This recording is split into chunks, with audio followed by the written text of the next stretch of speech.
Freehand peekdowns, one of Rust's weird and wonderful building tricks. Unlike weak door peaks, they create very secure, impassable gaps. And unlike wide-gap peekdowns, which for their upkeep require either a messy connection back to the base or their own expensive-to-build external TC arrangements, these beauties connect to your base elegantly with but a single frame. Now, I've already covered these in a previous video, link in the description of course, and in that video I showed what I believe to be the most generally useful freehand techniques. But while, well, generally useful, they don't always constitute the most elegant solution to every single situation. So today we're gonna look at these footprints, and I'm gonna show you how to do this. Okay? Great. So let's get to building.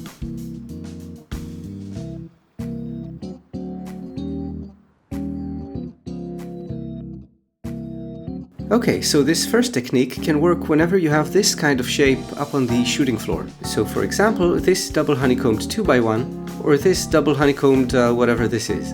What we want is this off-angle square, except up on the shooting floor. So back to the 2x1, let's give it some milk. And there. Again, this is what we're going for. And here's what you do. First, go here and place this triangle.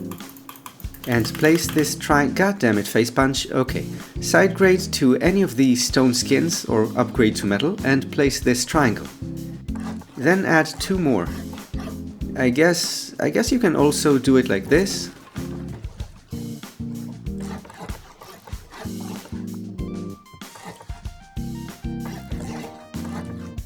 Yeah, that works. Either way, you want to get to this triangle. And then add two squares like so.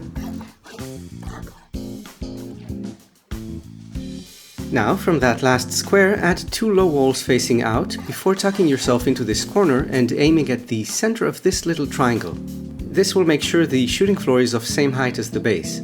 Then, hammer in hand, find the exact spot where it switches between the two low walls, which is crucial for accuracy in all these techniques.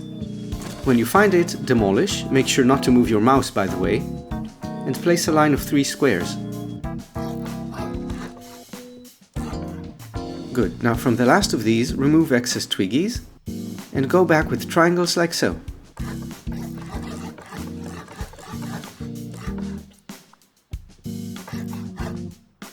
And there you go, that's the offset square. So now let's just build up a shooting floor real quick.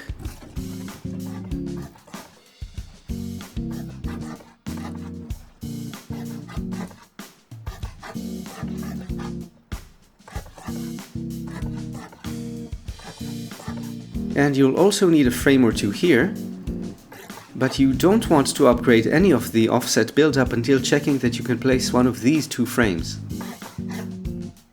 These will connect the freehand section to the main base for the sake of upkeep. However, be warned that depending on stability, if the freehand foundations are destroyed, you may end up with floating frames that may prevent you from rebuilding the shooting floor as it was. So I suggest either not upgrading this past wood, or using something like a low wall or door frame that you can soft side if need be.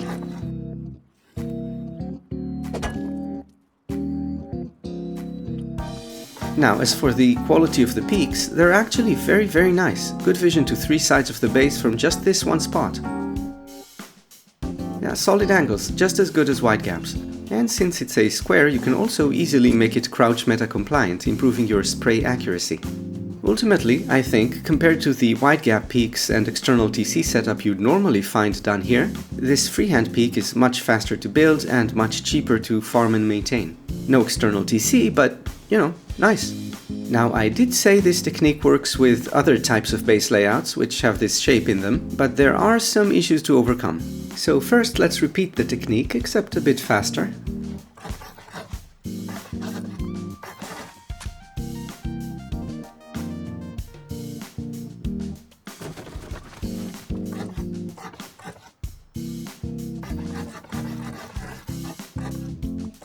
Now the shooting floor part.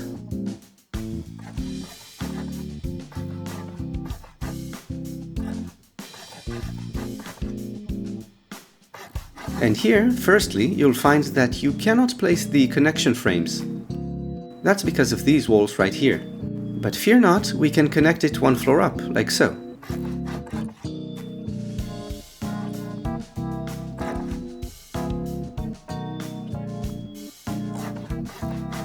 Or again, like so, if you want this soft side ability.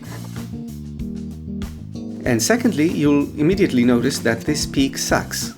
So yeah, the peak only sees this little corner here and is otherwise completely useless. That said, freehands, while usually much cheaper than wide gaps, are almost as flexible. You can expand, you can try things out, and usually end up with some very unique shooting floors. So, for example,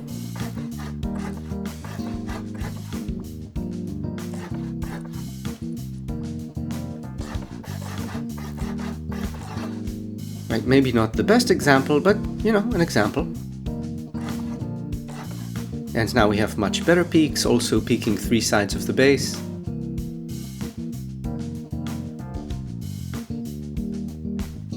And yeah, oh, by the way, another common mistake I keep seeing: frames too close to the wall. That means they get splashed together in a raid and the whole thing collapses.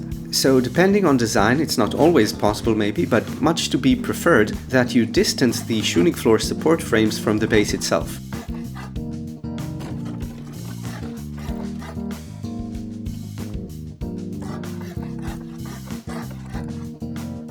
Like this. So the point of the story is the implementation is what counts. The basic technique is just a basic technique. And with that said, let's move to the second technique of the day.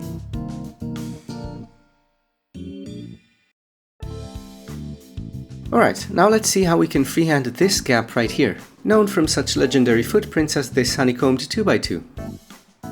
And the objective is to place these 2 off-angle triangles. So for this technique, you want to start with this, replace this triangle with a square, just like this.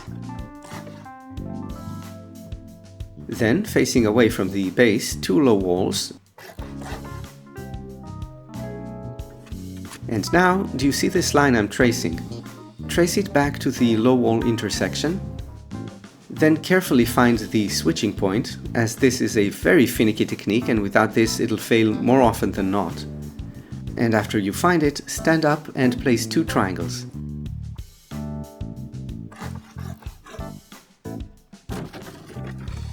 Now from here do this. And here, let's test. If you can place this frame right here, you're good. Now let's just build up.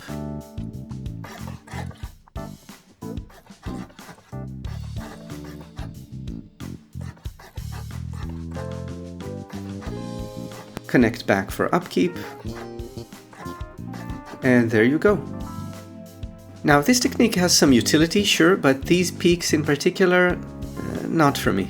So let me show you a much more elegant way to freehand a 2x2.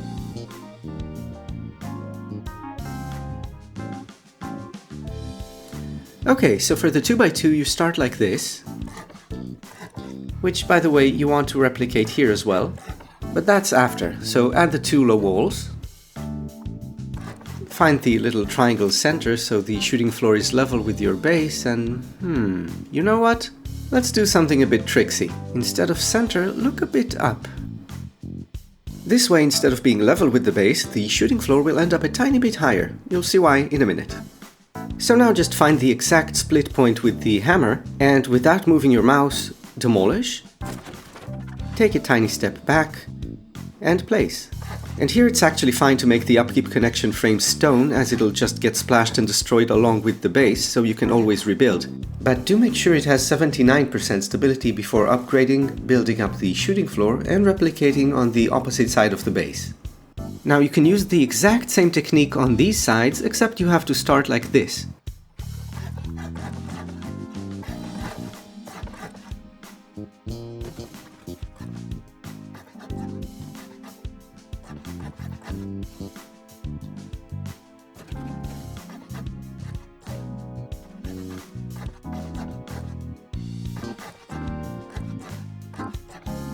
And there you go. It's beautiful. Oh, and that freehand we intentionally made a bit higher? Here's what you can do with that.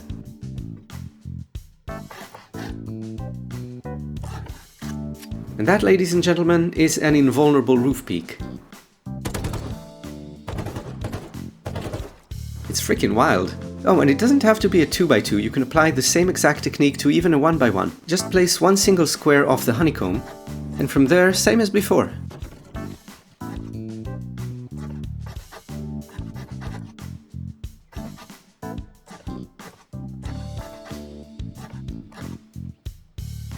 Now, if you were indeed accurate, this will connect to this for upkeep, which by the way is easy to check. TC says this much stone. Let's upgrade a bit. And now it's this much stone, so definitely won't decay, all nicely self-contained. And that's it. 3 different but closely related freehanding techniques, including several variations, which combined with the techniques I showed in my first video on the subject, should provide you with all the tools you'll need to easily, cheaply add peak down shooting floors to any base you build ever. But guess what? There's a lot you can do with this that isn't a shooting floor. Can't wait to show you guys what I'm working on for the next part of the series. Also, excuse me if the video is a bit long and rambly. I'm well aware that I can show these basic techniques in 1 minute flat, but that would be without all the in-depth explanations, tips, suggestions, variations, warning for things to look out for. I try to make sure all my videos are useful to someone who just picked up Rust, you know, not the pros, they can handle themselves. Anyway, see you guys soon. G-Lights out.